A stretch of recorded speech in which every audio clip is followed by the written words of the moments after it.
Mesdames et messieurs, bienvenue au débat du dimanche, la rétrospective de l'actualité africaine et internationale. Aujourd'hui, nous allons parler de l'assassinat de ces trois jeunes à Tombouctou, Joël, Samuel et Abdel Malek, tués à bout portant devant une radio privée, la radio Tahnit. Nous allons tenter de joindre un confrère sur place à Tombouctou pour en savoir davantage. On va également parler du Niger avec cette tentative de putsch déjouée, tentative de coup d'État pour le gouvernement, mais supposée tentative de coup d'État pour l'opposition. Notre reporter à Niamey, Boubacar Sarki, a mené l'enquête. Nous suivrons son reportage dans cette émission. Également le Rwanda avec cette question. Paul Kagame au pouvoir jusqu'en 2034. En tout cas, un boulevard lui est ouvert à la faveur de ce référendum avec 98% de oui. Et si le temps le permet, nous allons écouter les vérités de Guillaume Soro. C'était lors de la clôture de la session de décembre de l'Assemblée nationale de Côte d'Ivoire. Guillaume Soro qui se prononçait sur sa tentative d'interpellation à Paris par une juge française. Des questions qui seront abordées par nos invités Issoufou Yago, politologue, Etienne Fakaba Sissoko, économiste, Ousmane Bamba, directeur de publication de Info7 et Serge Daniel, journaliste écrivain. Trois jeunes tués à Tombouctou dans la nuit de jeudi à vendredi devant une radio privée. Joël, Samuel et Abdel Malek, dont nous voyons ici la photo, atteint à bout au portant. Le premier cité, Joël, que vous apercevez à gauche, était animateur et directeur de programme de Radio Tahnit, une radio confessionnelle chrétienne donc. Pour en parler, nous avons en ligne de Tombouctou notre confrère Yeya Tandina. Yeya, bonsoir. Est-ce que vous pouvez nous dire qu'est-ce qui s'est passé dans cette nuit de jeudi à vendredi? Aux environs de 20h45, 21h moins, puisque vous savez que c'est la période du froid, les gens étaient à l'intérieur des maisons juste quand on entendait des coups de fusil. Automatiquement, les gens sont sortis pour orienter la zone où il y a eu ces tirs. Entre-temps, on nous fait alerte que c'est vers Sarekena. À Sarekena, c'est devant une boutique qui est face à la radio Tahnit. Donc, trois individus ont été rafalés par deux hommes en turban. Donc, voilà, finalement, les forces de sécurité ont encerclé les lieux. Et les investigations sont en cours pour chercher les assaillants. Tu es donc devant cette radio. Est-ce qu'on peut savoir, est-ce que c'est la radio qui était ciblée ou les trois jeunes en l'occurrence? C'est une question très difficile parce que d'abord, moi, je ne sais pas si c'est la radio qui est visée. Il serait très difficile pour moi de le dire parce que ce n'est pas à l'intérieur. Les jeunes étaient assis, c'est un groupe de jeunes qui étaient assis devant une boutique. Entre-temps, trois ont été carrément, comme j'ai dit, rafalés. Et maintenant, les deux, ça peut être possible. Est-ce que c'est parce que tout simplement ils ont opté pour une religion chrétienne, Samuel et Joël? Sinon, Amar, c'est un jeune aussi du même groupe qui étudie au Maroc, qui est venu en vacances pour un petit séjour.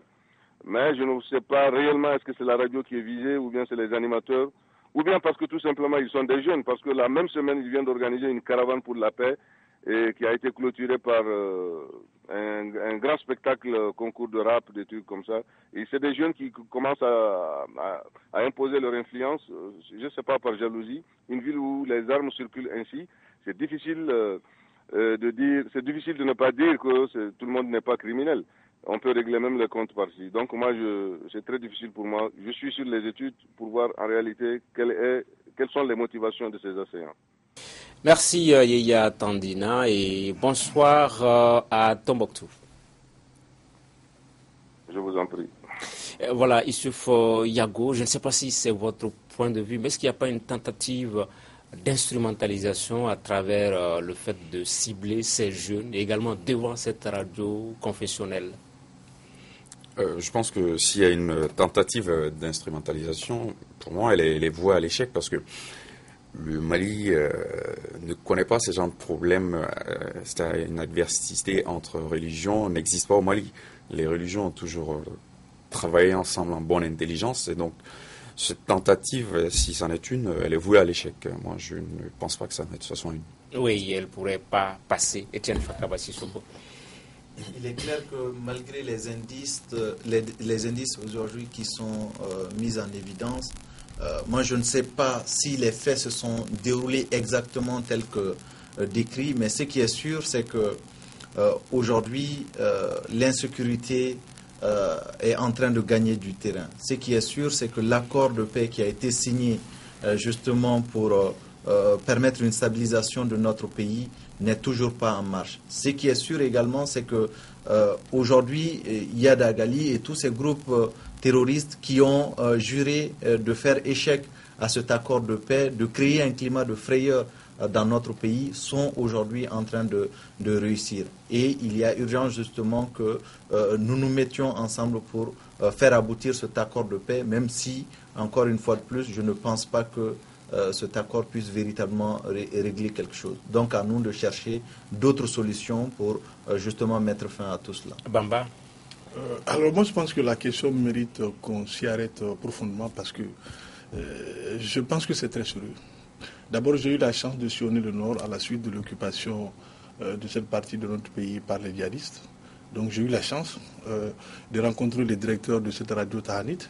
J'ai eu la chance de rencontrer aussi le pasteur Mohamed Aga Intafa. Et puis, j'ai vu aussi la maison du pasteur qui avait été détruite. Son église avait été détruite avec l'Eucharistie qui a reçu des balles hautes. Je l'ai interrogé.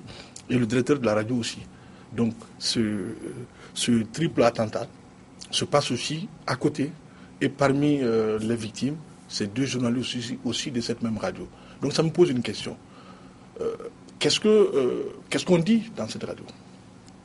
Point d'interrogation. Je souhaite qu'on s'y intéresse. Et deuxièmement, est-ce que c'est finalement un changement de cible? Est-ce que finalement nous sommes en train de partir vers une confrontation religieuse dans notre pays? Je termine en disant que lors de ma tournée, j'étais aussi passé à Douanza, où un pasteur aussi avait reçu la visite des djihadistes. Oui. Donc ça veut dire que probablement qu'il faut creuser l'abcès, mais voir de très près si finalement on n'est pas en train de se glisser légèrement vers ce qu'on ne souhaite pas dans notre pays. Peut-être qu'on ne va jamais se glisser dans cette confrontation confessionnelle, mais plutôt il y a d'autres qui veulent glisser le pays dans Absolument. Cette guerre interconfessionnelle. Et ça ne devrait vraiment pas passer, Serge Daniel. Et à mon avis, c'est probablement le cas. Il y a plusieurs radios, Étienne, à Tombouctou.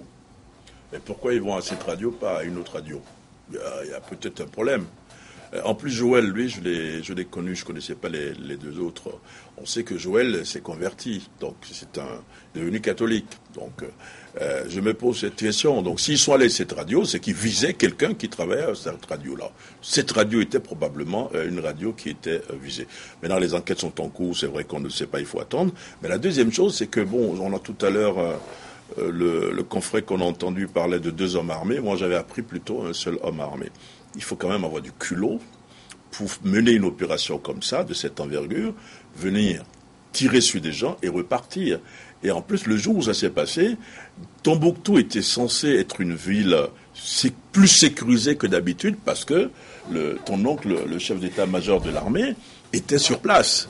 Donc il y a forcément quelque chose de très organisé autour de ce triple assassinat, si vous voulez. Donc est-ce que c'est parce qu'ils étaient des catholiques? Laissons l'enquête se poursuivre, mais il n'y a pas, à mon avis, de fumée sans feu, et que c'est quand même une radio confessionnelle qui a été attaquée. Des gens qui travaillent pour une radio confessionnelle qui ont été attaqués. Maintenant, l'amalgame, ceux qui veulent faire l'amalgame ou ceux qui veulent semer la discorde entre des croyants, je pense qu'ils ont échoué parce que vous avez vu la réponse, il n'y a pas eu. Tout le monde a condamné la mort de ces journalistes-là. Justement, on sait que pendant l'occupation de la ville de Tombouctou par les islamistes, sinon les pseudo-islamistes, cette radio avait été interdite de diffuser. Au-delà du triple assassinat Ousmane Bamba, est-ce que la question aussi, il n'y a pas nécessité pour que les Maliens puissent faire bloc afin que cette guerre interconfessionnelle dans laquelle on essaie de pousser tout le monde ne puisse pas passer? C'était Tombouctou. Même souvent à Bamako, les jours précédents, on avait entendu des paroles par-ci, par-là. Le mot d'ordre, faire bloc pour que cette guerre interconfessionnelle dans laquelle certains veulent plonger tout le monde ne puisse pas passer. Moi, je suis tout à fait d'accord avec votre analyse. Il faut faire bloc, mais non seulement il faut vérifier, contrôler ce que les prêcheurs se disent. Il n'est pas prêcheur qui le veut. Je ne sais pas s'il y a moyen de mettre une certification en place pour que l'on soit sûr que le prêcheur a le niveau de dire ce qu'il dit aux gens. Mais aujourd'hui, quand on écoute les radios privées, quand on voit le niveau d'un certain nombre de prêcheurs, on a du mal. On a du mal. Ne serait-ce qu'à lire simplement le Coran, on a le Coran ou la Bible ou le Bhagavad Gita ou tout livre saint, on n'a pas souvent la même interprétation selon le niveau qu'on a. Donc au Mali aujourd'hui, tout le monde est prêcheur. Tout le monde est prêcheur. Cela ne devrait pas être autorisé. Il faut le faire au bénéfice d'une autorisation légale du pays. D'accord, ok, tiens. Tangara, vous avez tout à fait raison. Ce danger, il est là. Ce danger existe. Et aujourd'hui, certaines minorités sentent ce danger-là. Et c'est pourquoi les responsables religieux, les autorités ont cette obligation de régler toutes ces questions-là. Lorsque vous prenez la question des prêches dont on est en train de parler, lorsque vous prenez la question des églises aujourd'hui qui sont en train des églises de sectes surtout qui pullulent de partout, des mosquées qui pullulent de partout, il y a urgence de se poser un certain nombre de questions. Il y a urgence justement qu'on organise ce secteur-là. C'est vrai que la question aujourd'hui de la religion est délicate au Mali.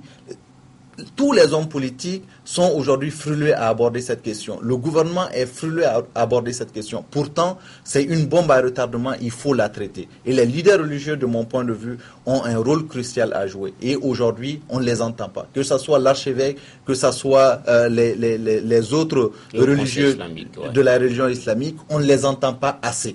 Et aujourd'hui, il faut faire cette sensibilisation-là. Je vais apporter un témoignage. Peut-être que ça n'a pas été assez vulgarisé, mais le président du Haut Conseil islamique du Mali, par exemple, Ladji Diko, vous savez que le 24, vous qui êtes catholique, vous savez ce que c'est que le 24, c'est la fête de Noël, mais ça va coïncider cette année avec le Mawlud. Il a lancé par exemple, il a lancé la dernière fois un appel en disant que ce soit le Mali est un pays laïque, qu'on se soit catholique ou musulman, nous sommes tous des croyants, le Mali nous appartient. Donc je veux dire que ce discours existe déjà. Maintenant, peut-être qu'il faut voir, ce qu'il faut, c'est de voir toutes les religions ensemble. L'image frappante, par exemple récemment en Centrafrique, c'était de voir le pape se rendre à la mosquée. L'image est plus forte que lorsque chacun de son côté lance un appel. Moi je pense que c'est ce qu'il faut. Il faut être très prudent, mais je n'ai pas de grande inquiétude sur cela. Il faut organiser les prêches, savoir contrôler les lieux de culte, parce que quand vous voyez les lieux de culte, Étienne, et que vous allez au cadastre, vous avez des lieux de culte qui n'existent pas au cadastre. Ouais. C'est ça. D'accord. C'est pas normal. Mais justement, vous abordez l'exemple. Étienne ne m'empêche pas de parler. D'accord, ok. Non, je ne t'empêche pas de parler. Mais il dit que le risque n'existe pas. Et vous avez vu au Niger tout près ce qui s'est passé. On disait aussi au Niger qu'il y avait une parfaite cohabitation entre les religions. Est-ce que cela a empêché le massacre? Il faut rester vigilant. Rester vigilant. Il faut rester Et donc, vigilant, ce mais on a la dont vous chance. parlez qui existe n'est pas suffisamment entendu. Oui. Et les endroits où ça doit être dit, ce n'est pas dit. Il faut qu'ils parlent ensemble, qu'on les voit les religions ensemble. Justement. Ça existe. À Koulouba, par exemple, vous voyez, on invite l'archevêque, on invite le protestant, on invite le méthodiste. Alors, mais il faut que ça soit plus visible. Ça rassure davantage, à mon avis, les Vous avez parlé de l'exemple centrafricain, mais à un moment, on a vu les leaders religieux du Mali faire le tour, aller jusqu'au niveau du siège de l'Union européenne, la France, pour promouvoir l'accord de paix et de réconciliation. Par rapport à ce qui se disait ces derniers jours à Bamako, plus que jamais, on avait besoin de les voir ensemble, de tuer dans l'œuf cette psychose que certains avaient voulu distiller. C'était important. Une occasion ratée, Yago? Non, je pense pas. Moi, je pense il n'est jamais trop tard pour désamorcer la chose. Personnellement, je pense que ces religions-là et ces religieux travaillent ensemble en bonne intelligence. Le discours n'est pas peut-être bien véhiculé, n'est pas passé, n'est pas entendu, certes. Mais ces gens-là qui agissent comme ça, ils veulent nous ramener à ouvrir le débat sur la question. C'est important de l'ouvrir, mais de voir la question d'une autre manière. Nous avons signé des accords de paix. Il s'agit de voir comment mettre en œuvre ces accords de paix-là pour pouvoir procéder éventuellement à un cantonnement, à un désarmement, pour ne pas que les armes circulent déjà ce sera un problème résolu. Mais déplacer le problème jusqu'à sur la question religieuse et ouvrir le débat, c'est ça l'objectif est recherché et ne pas tomber dedans. Moi, justement, la question que j'avais envie de vous poser, Monsieur Bamba, est-ce que la nature a horreur du vide? Est-ce que ce vide laissé par l'État, le gouvernement, n'est pas en train d'être comblé par le religieux? Puisqu'au Mali, la crise, elle est politique, sa réponse doit être politique, socio-économique, politique, etc., etc. Mais en étant absent, l'État, est-ce qu'il ne donne pas la place à d'autres acteurs comme les religieux d'être beaucoup plus, avoir pignon sur rue par rapport à cette question-là? La crise est politique, sa réponse doit être exclusivement politique. Et une réponse politique, c'est d'abord organiser des débats publics sur les grandes questions de la nation, ce qu'on n'a pas malheureusement sur le média public au Mali. Alors si on l'avait, c'est pourquoi je vous félicite d'ailleurs pour l'initiative et pour la liberté que nous avons sur ce plateau de dire ce que nous pensons. Cela devrait se faire aussi sur les médias publics. Alors, puisque l'État, sur les grandes questions, il n'y a pas de débat, on ne forme pas l'opinion publique. Alors, où est-ce que ceux qui n'ont pas été à l'école, qui sont analphabètes, où est-ce qu'ils tirent leur orientation de ce qui se passe dans le pays? C'est dans les mosquées, dans les prêches. Et on se rend compte aujourd'hui que, le vendredi, les Koutouba, par exemple, mais les chefs religieux, nos imams, abordent des questions totalement politiques sur lesquelles souvent les réponses apportées sont totalement à côté. Alors, ce n'est pas ça normalement l'objectif. Et quand, pour revenir au glissement sur... comment on appelle ça, la réponse politique à la crise. Oui. Non, je parle d'abord en ce qu'on a dit là, ce qui se passe actuellement, ce qui s'est passé à Tombouctou. Aujourd'hui, il faut que les religieux prêchent le bon message, la bonne nouvelle, la bonne parole. Moi, j'ai lu la Bible, j'ai lu le Coran, je suis musulman, j'ai lu le Bhagavad Gita, mais nulle part je n'ai vu ce que certains prêchent. Et quand vous verrez, par exemple, la religion musulmane, qui est quand même la religion de la majeure partie des Maliens, il se trouve que dans cette religion, les premiers, quand le prophète alayhi salam a eu des problèmes chez lui, c'est en Éthiopie, chez un roi chrétien, qu'il a envoyé la délégation de Ousmane, autres là, sur ce qu'on appelle les chrétiens de Nadjiran, qui les ont reçus. Donc, Etienne Fakaba Sissoko, est-ce qu'il ne faudrait pas qu'au niveau des quartiers, il n'y a jamais eu de problème entre les religions au Mali, bientôt c'est Noël, on va voir qu'au niveau des quartiers, les familles musulmanes qui sont à côté vont aller célébrer Noël avec les familles chrétiennes. Si c'est la Tabaski, la fête de Ramadan, les familles chrétiennes vont venir fêter avec les musulmans. Au niveau des quartiers, au niveau de la base, il n'y a jamais eu de problème. Est-ce que l'appel, le discours, c'est que les Maliens continuent à progresser dans cette voie-là, qu'on déradicalise, qu'on décrispe de part et d'autre? Non, il y a plusieurs choses à faire en même temps. Il est important que ce que vous dites continue. Et d'ailleurs, à Noël, j'invite tous les musulmans autour de cette table à venir partager. Mais même si on n'est pas invité, on y sera. On y sera. Voilà. Donc, cette question-là doit être posée. Mais là où on doit apporter une réponse aussi, c'est du côté politique, justement. Et ce côté politique-là n'est pas suffisamment traité. Bamba a parlé tout à l'heure de la conférence nationale. Serge va me taxer de porte-parole du Parena ou du Sadi. Mais en tout cas, la conférence nationale, elle doit se tenir sur ces grandes questions aujourd'hui auxquelles le pays est confronté. Donc, au-delà de ça, il faut que les leaders religieux, la société civile, que chacun de nous s'implique justement dans ce travail de sensibilisation. Parce que refuser de poser le débat comme Yago le demande, c'est aujourd'hui amener le pays vers une catastrophe prochaine. Yago, est-ce que refuser le débat? J'ai pas dit cela. J'ai dit simplement, c'est pas à eux de nous conduire à ouvrir le débat. Non, c'est différent. C'est les faits. Non, aujourd'hui, c'est les faits, les réponses qu'on doit apporter à ces faits qui nous conduisent à porter justement ce débat. C'est une crise politique, c'est une réponse politique qu'on doit trouver, des réponses sécuritaires. C'est pas des pseudo-djihadistes qui doivent nous conduire à ouvrir un débat sur la question de la religion qui se passe très bien dans le pays. Moi, je ne peux pas tomber dans cette facilité. D'accord, tous sont compris. En tout cas, au Mali, le légendaire vivre ensemble depuis la nuit des temps n'a pu être altéré ni avec l'arrivée de l'islam, ni avec l'arrivée du christianisme. C'est un vivre ensemble légendaire. Deuxième thème de l'émission, avec cette tentative de coup d'État déjoué au Niger. L'annonce a été faite par le président de la République lui-même. Le ministre de l'Intérieur, lui, a publiquement dévoilé le nom des 9 officiers qui étaient soupçonnés de vouloir passer à l'acte le 18 décembre. L'opposition, elle, crie à l'instrumentalisation et parle de coup d'État fictif. Pour en savoir davantage, notre reporter, notre correspondant à Niamey, Abouakar Sarki, a mené l'enquête. 24 heures après la confirmation par le président de la République d'une tentative de coup d'État déjouée, le ministre de l'Intérieur a, dans une conférence de presse, apporté plus de précisions sur les contours de ce putsch empêché. Vous avez projeté de faire cette action le 18,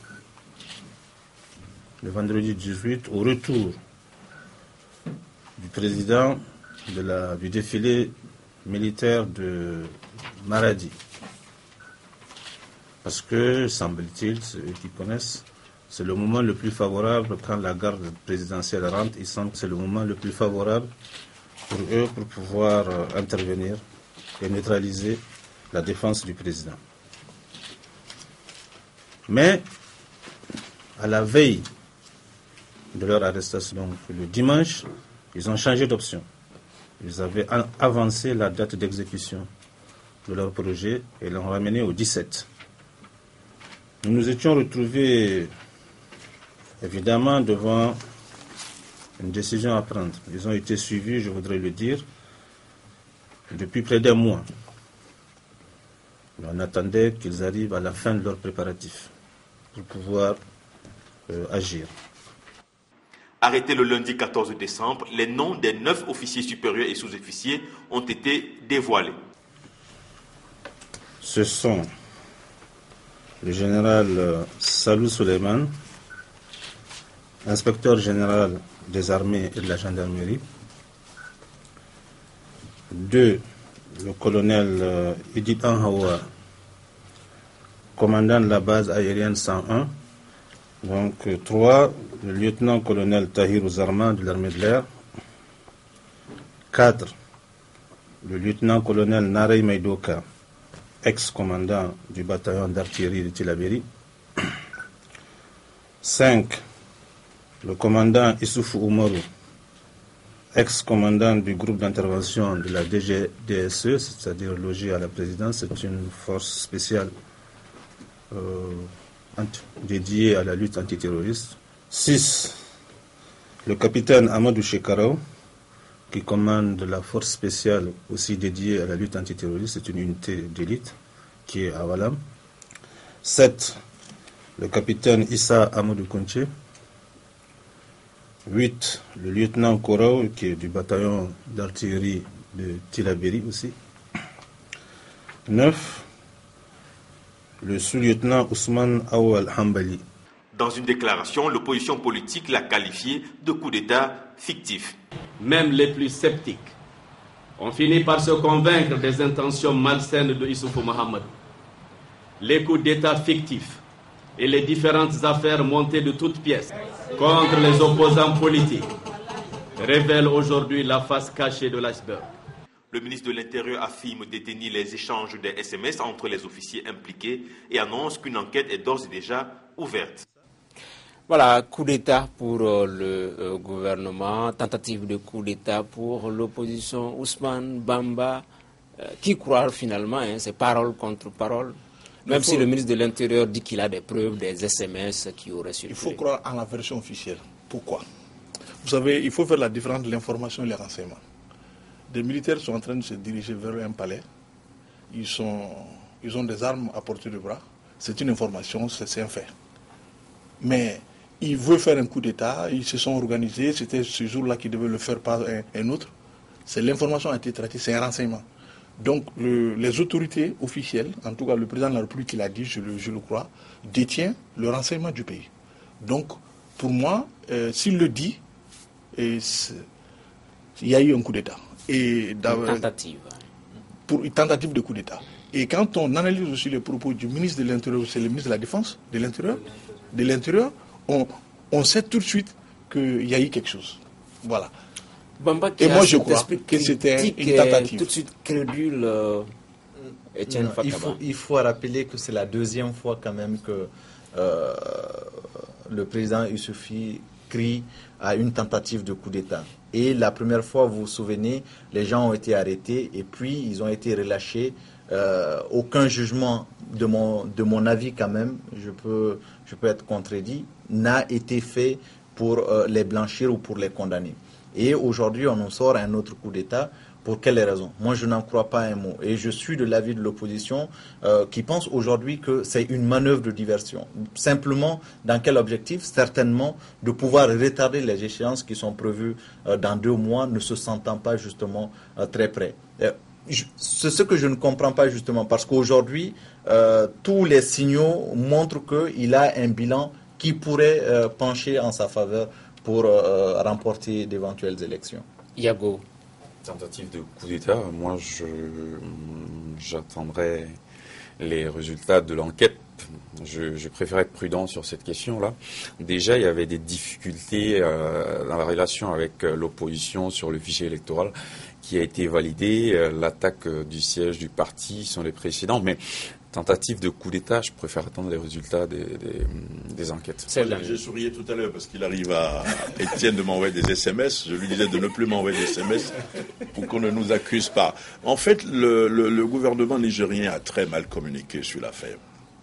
C'est-à-dire qu'il y a un flou quelque part au début parce que le président de la République prend la parole et il ne donne pas tout de suite les détails. Quand il y a une affaire de ce type, de ce genre, la deuxième conférence de presse du ministre de l'Intérieur, où il a donné les noms, c'est tout de suite, vous dites que tels ont été arrêtés, tels ont été arrêtés, tels ont été arrêtés. Donc ça a laissé un flou là-bas. Mais évidemment, aujourd'hui, au Niger, il y a un contexte. Vous savez que Amadou, qui est un opposant, est rentré dans les conditions que vous savez, qu'il est arrêté, et que donc il y a peut-être une tension liée à ça, parce qu'il a ses partisans.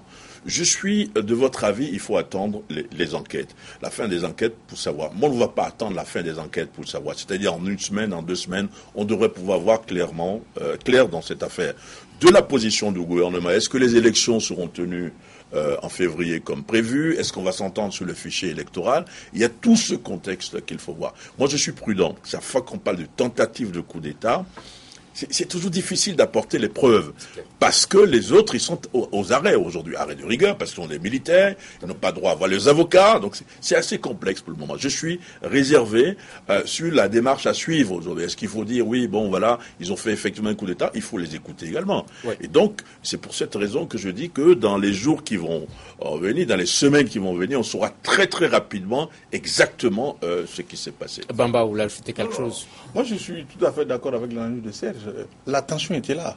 J'ai suivi cet opposant depuis Paris. Avant de rentrer, il a accordé une interview à une presse internationale et les propos étaient quand même très amers envers le président.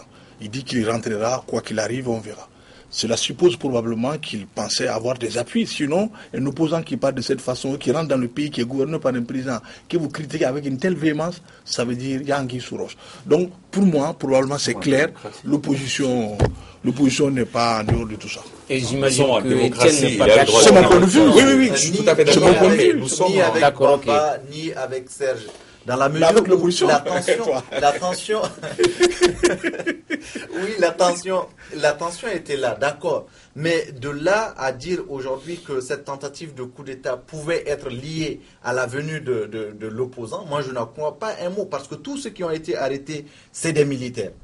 Nulle part il n'a été mentionné le nom d'un civil, la complicité d'un civil, rien de tout cela. Il a été président de l'Assemblée, il a été Premier ministre, il a son réseau. Oui, mais lui, c'est d'abord un homme politique. Donc, s'il y a quelque chose, vous avez vu le coup d'État au Burkina, tout de suite, des civils ont été cités, des hommes politiques ont été cités comme étant liés à ceux qui voulaient faire le coup d'État. Donc, chaque fois que si c'est, compte tenu de la situation politique, compte tenu de la tension sociale qu'il devrait y avoir un coup d'État, il y a toujours des civils derrière, il y a toujours des partis politiques derrière, ce qui n'est pas le cas. D'accord. Et les arguments sont tellement légers que... Très rapidement. Ok, d'accord, oui, allez-y. Je voulais dire que moi, je ne contexte pas ce que dit le président. Je dis, attendons de voir. Mais là où Étienne est têtu, et ça lui arrive, les partis politiques, mais les opposants, les opposants se sont exprimés. Les opposants ont dit, nous croyons que c'est une manipulation. Est-ce qu'ils sont des militaires? Ils ne sont pas des militaires. Donc c'est une affaire nationale, c'est lié quand même à un contexte de crise entre la majorité et l'opposition. D'accord. Je sais pas si et le mot de l'opposition, il devrait d'abord, en tant que démocrate, condamner. S'il y a coup d'État, il devait dire, s'il y a coup d'État, nous condamnons. Mais ils n'ont pas dit tout ça. Non, c'est une tentative on va rester sur le contexte. Lors de cette adresse à la nation, le président Issoufou a évoqué l'exemple du Mali. On est dans les probabilités, mais si cette tentative avait réussi, il a donné l'exemple du Mali pour dire que pendant l'occupation, au moment où d'autres soldats étaient sur le front et certains ont fait le coup d'État, est-ce que Bamba, à 2 mois d'une élection présidentielle, avec le contexte de lutte contre Boko Haram, l'insécurité, il y avait un intérêt à déstabiliser les institutions du Niger, le contexte, même pour la sous-région, il pouvait y avoir beaucoup de conséquences. Non, vous savez, un coup d'État, ça vient toujours à un moment auquel les gens s'y attendent, en tout cas un peu plus. Tu es spécialiste du coup d'État. Non, parce qu'un coup d'État ne vient jamais comme ça. Parce qu'ils ont profité d'une situation qui est un peu difficile, vous l'avez cité, la lutte contre Boko Haram, la tension entre l'opposition et le pouvoir autour du fichier électoral, qui n'est pas nouveau en Afrique. Au Mali, on a connu les mêmes problèmes. Le fichier électoral, c'est un problème toujours. Le recensement, comment ça se passe et tout. Alors, c'était l'occasion rêvée pour eux de pouvoir peut-être faire ce coup d'État. Mais je me dis que le Niger, pour moi, nous suivons dans notre organe l'évolution de ce pays. Nous estimons que la marche est acceptable par rapport à d'autres pays de la sous-région. Ok, mais ça veut dire qu'on n'est pas sorti de l'auberge. Récemment, c'était un coup d'État au Burkina Faso.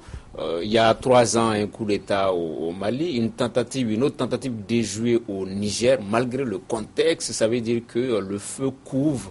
On n'est pas totalement sorti de l'auberge. Oui, on n'est pas sorti de l'auberge, mais encore une fois, attendons de voir ce qui s'est réellement passé. Okay. On ne peut pas le dire encore. Moi, même dans la tentative. Excusez-moi, moi je suis quelqu'un de prudent. Contrairement à Étienne. Voilà.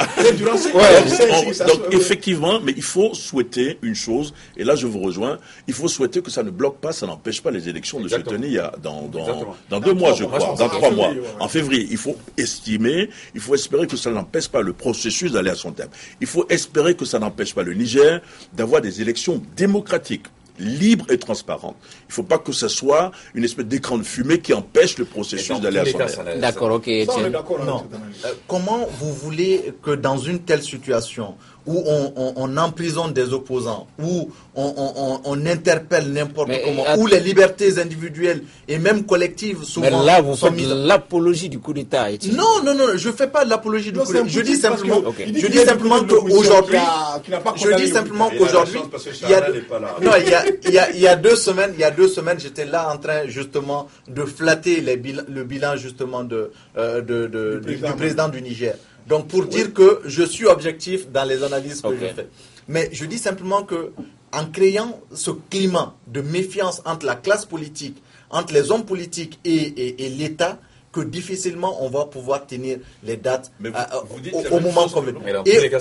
Et aujourd'hui, c'est ce qu'il faut éviter justement. Parce que c'est des actions comme ça qui pourront amener... Yago, pour conclure, moi je pense que dans tous les cas, ça n'aurait pas prospéré parce qu'il y a désormais ce qu'on appelle la jurisprudence CEDEAO. Vous faites un coup d'État, ça ne peut pas aller loin. Mais ça a été le cas au Mali, ça a été le cas au Burkina, ça a été le cas, je pense, en Guinée-Bissau, donc ça ne peut pas prospérer. Les coups d'État, c'est terminé. Là, c'est révolu. C'est un autre débat. On va rester avec un autre président, le Rwandais Paul Kagame. Lui, en revanche, il ne craint pas de coup d'État puisqu'il pourra rester aux affaires jusqu'en 2034. En tout cas, la Constitution le lui permet, à la suite du référendum sur le changement de la loi fondamentale, le oui l'emporte avec près de 98%. Nous écoutons ici quelques Rwandais et Paul Kagame lui-même. Ces 20 dernières années ont prouvé qu'il est possible pour un pays africain de se développer rapidement et efficacement. Voilà pourquoi je suis ici, pour m'assurer que nous restons sur le bon chemin. Si Paul Kagame pouvait gouverner l'Afrique, nous pourrions aller de l'avant. Ce qui se passe, c'est le choix du peuple. Il faut demander aux gens ce qu'ils veulent. Yago, Paul Kagame, il a un bilan. Est-ce qu'il est indispensable? Est-ce que le Rwanda va s'arrêter après son départ? En fait, c'est une question qui est très très très sensible parce que il n'y a pas de personne indispensable, ça n'existe pas. Sinon, il n'y aura pas de cimetière. Et puis dans les cimetières, il y a plusieurs personnes indispensables qui sont couchées. Mais la question doit être posée d'une autre manière. Est-ce que éventuellement la limitation des mandats est un dogme? Non. C'est une modalité de gouvernance. L'alternance voudrait qu'il y ait un renouvellement de la classe politique. Mais c'est pas une règle universelle. Même les États-Unis, ça a commencé qu'avec George Washington. Et en France, ça a commencé qu'avec 2008. En 2008, avec Sarkozy, la limitation des mandats. Je ne suis pas en train de dire que ce que Paul Kagame est en train de faire. Mais ici, la question, c'est qu'il y a deux écoles en la matière. C'est ceux-là qui pensent qu'il faut limiter les mandats pour un renouvellement de la classe politique, qui est très importante. Et il y a ceux-là qui pensent qu'il y a des personnes exceptionnelles qui sont en train d'accomplir un travail de développement de leur nation. Donc, il faut leur donner la chance de se représenter et accomplir cette tâche-là. C'est le cas des Rwandais. Et pour la première fois, il y a ce qu'on appelle une initiative populaire de révision. J'ai jamais vu ça. L'initiative revient au président de la République sur proposition du Premier ministre éventuellement, ou soit de l'Assemblée nationale, mais jamais de la population. C'est très rare. Et c'est quelque chose à voir et à ouvrir le débat et à analyser en profondeur. Non, moi je voulais juste dire, pour moi, il y a un amalgame. D'abord, quand vous avez pris référence sur les États-Unis et la France, dans ces pays à culture démocratique, effectivement, la limitation du mandat est, comme on appelle juridiquement parlant, est récent. Mais dans les faits, on a toujours assisté à une alternance. Le fait n'est pas... Non, le fait n'est pas le droit, mais c'est important de le préciser. Oui. Et en France, les gens, je ne sais pas, ils ont une certaine, je ne sais pas comment je vais dire ça, honneur démocratique qui fait qu'ils ne s'éternisent pas comme on le fait chez nous, même si la loi leur permet. Mais ce n'est pas le cas en Afrique. Pour revenir au cas de Kagame, comment ça se passe? Il est arrivé en 2003. Il a été réélu pour 2007.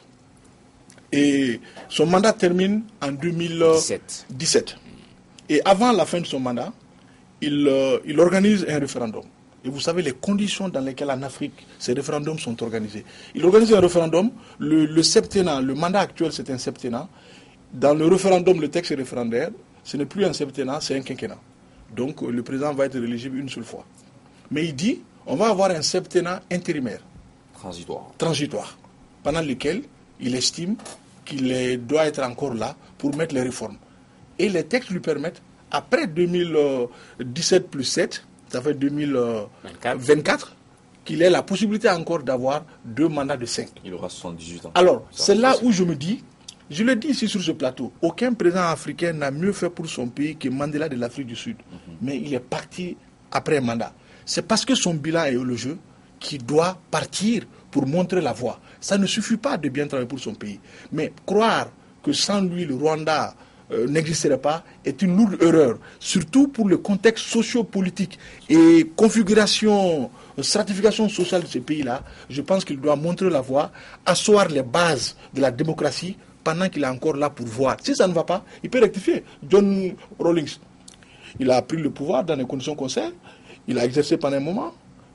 Il a remis le pouvoir. Quand ça n'allait pas, il est revenu au plan. Il peut le faire. Ok. Au Burundi, on les laisse conclure sur ce point. Oui. Alors, en conclusion, j'estime que c'est une erreur politique d'appréciation grave. C'est mon point de vue. Tout à fait. Et que l'histoire nous dira s'il a raison de le faire ou pas. De toute façon, d'ici là, 2017-2034, c'est encore loin. Oui. Beaucoup de choses peuvent se passer. Etienne. Je n'ai pas dit qu'il avait raison. Ce que Bamba fait, c'est de la spéculation. Déjà, jamais, il n'a officiellement dit à quelqu'un qu'il se représentait là.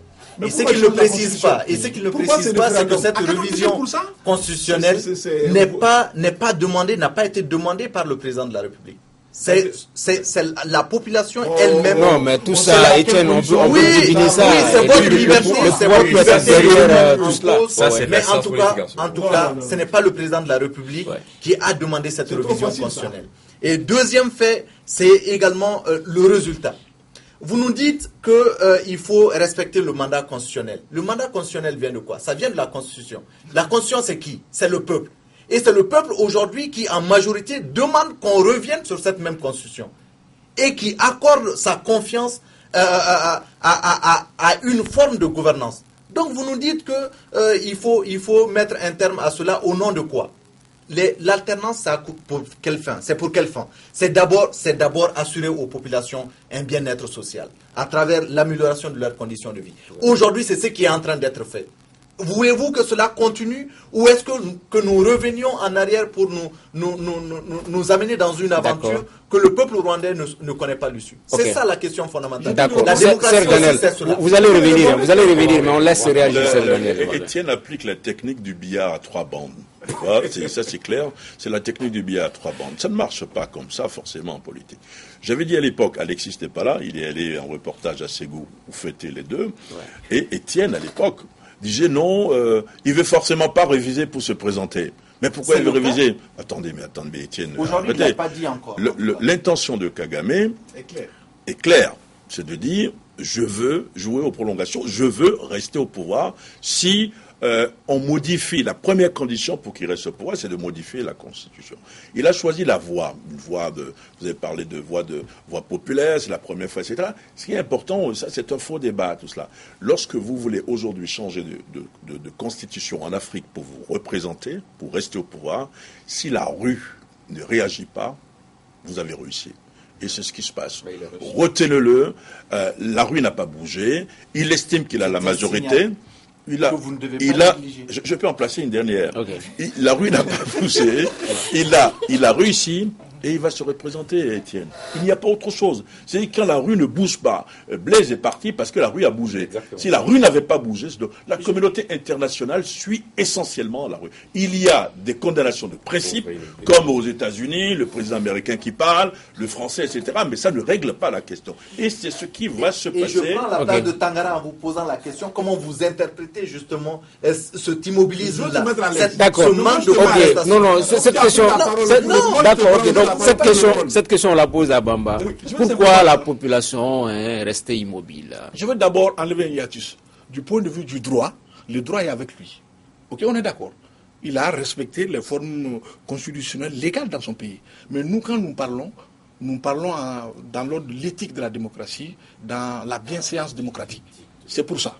Alors, ce qu'il dit, moi, je n'ai pas la garantie que la pétition a été réellement signée de bonne foi par ces populations-là. On sait dans nos pays comment ces choses-là sont organisées. Donc, moi, je n'ai pas d'indicateurs qui me permettent d'attester comment on appelle, de la spontanéité d'une telle demande. Et je ne nie pas qu'il a un bon mandat. Il a un très bon bilan. Mais encore une fois, c'est au nom de son bilan élogieux que j'estime qu'il doit partir à temps. Et montrer la voie, montrer l'exemple. Là aussi, c'est une façon de gouverner pour dire que même si vous venez après moi et que vous arrivez à faire mieux que moi, mais vous devez aussi partir comme moi je suis parti. Mais alors quel est le message maintenant qu'il va laisser aux Rwandais? Quelqu'un d'autre va venir, il va dire, voilà, il y a un autre exemple, lui était là et... Justement, quel est le message qu'il va laisser aux Rwandais? Mais Etienne, je vous repose cette question-là. Peut-être que Kagame se représente, mais vous, qu'est-ce que vous pensez d'un Pierre Nkurunziza aussi, d'un Denis Sassou Nguesso à qui on prête des intentions de changer, d'un Joseph Kabila aussi? Et aussi, ils peuvent changer, ils peuvent rester comme Kagame est en train de rester au Rwanda. Deux pays, deux contextes différents. D'abord, ce n'est pas la population qui a demandé la révision constitutionnelle dans ces pays. Deux, les libertés individuelles et collectives ne sont pas mises en danger. Les manifestations ne sont pas interdites systématiquement au Rwanda, comme c'est le cas dans ces pays. Les personnes ne sont pas en train d'être tuées à longueur de journée, comme on le voit chez Nkurunziza. Donc, tout cela fait aujourd'hui qu'il y a un cadre qui a été créé pour cette révision constitutionnelle. Et je reviens en disant simplement que jusqu'aujourd'hui, il n'a pas en tout cas dit qu'il va se représenter. Et troisième chose, son mandat aujourd'hui, qu'il ne cesse de répéter qu'il est élogieux, c'est ça qu'il faut mettre en avant pour dire que la démocratie, le bon sens politique ou tout ce que vous voulez doit passer derrière les intérêts des populations. D'accord. Yago, avant de conclure... On voit la monarchie, on crée comme on appelle un royaume et puis voilà, il devient le roi. C'est possible. Non, c'est pas ça. C'est pas ça la question. Moi, je pense que c'est une question complexe. Il faut ouvrir le débat. Il faut ouvrir le débat et permettre, quand cela est possible, de procéder à des révisions, mais pas à l'approche des échéances électorales, sinon ça sera trop flagrant. La question se pose dans la doctrine, dans les universités. On se pose la question de savoir quand est-ce qu'il faut réviser ou ne pas réviser, parce que les réalités socio-économiques des États ne sont pas les mêmes. Nous avons hérité des constitutions françaises, des constitutions occidentales qui ne sont pas adaptées à nos réalités. Il va falloir les dépoussiérer et les adapter à nos réalités. Donc, vous souhaitez ça pour le Mali aussi, par exemple ? Non, c'est ce que je dis. J'ai bien dit que chaque pays a sa réalité. Ouais. D'accord. Et donc il faut adapter les choses aux réalités. Ok, on me signale qu'on a 5 minutes pour conclure l'émission. Pour parler de la Côte d'Ivoire, justement, le président de l'Assemblée nationale, Guillaume Soro, qui s'est prononcé sur la tentative d'interpellation de la juge française. C'était lors de la cérémonie de clôture de la session de décembre de l'Assemblée nationale de Côte d'Ivoire. Guillaume Soro, nous allons l'entendre, pense que le respect doit se mériter. Une nation, si petite soit-elle, est une nation. Nous n'accorderons notre respect qu'à ceux qui nous respectent.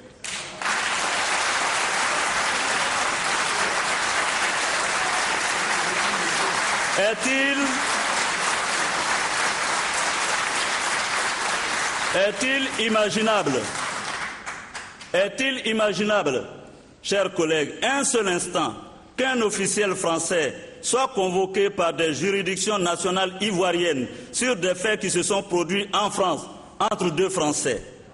Face à la récurrence de tels incidents graves, je rappelle les cas du Maroc, du Gabon, de la Guinée équatoriale, de l'Algérie, du Rwanda et aujourd'hui de la Côte d'Ivoire, qui n'honorent pas l'excellence de nos relations avec la France. L'Afrique doit se réveiller. L'Afrique doit se réveiller. Guillaume Soro, très remonté contre la juge française Etienne Fakaba Sissoko qui a voulu l'interpeller. Surtout contre la France. Moi, je suis Guillaume Soro, c'est pas ma tasse de thé, mais aujourd'hui, c'est un symbole d'une république qui est attaquée. Et aujourd'hui, tous les chefs d'État africains, moi, à leur place, auraient dû rappeler tout de suite leurs consuls, leurs ambassadeurs pour consultation. Parce que ce qui s'est passé, c'est un affront. C'est un affront non pas contre la Côte d'Ivoire, mais contre l'Afrique tout entière.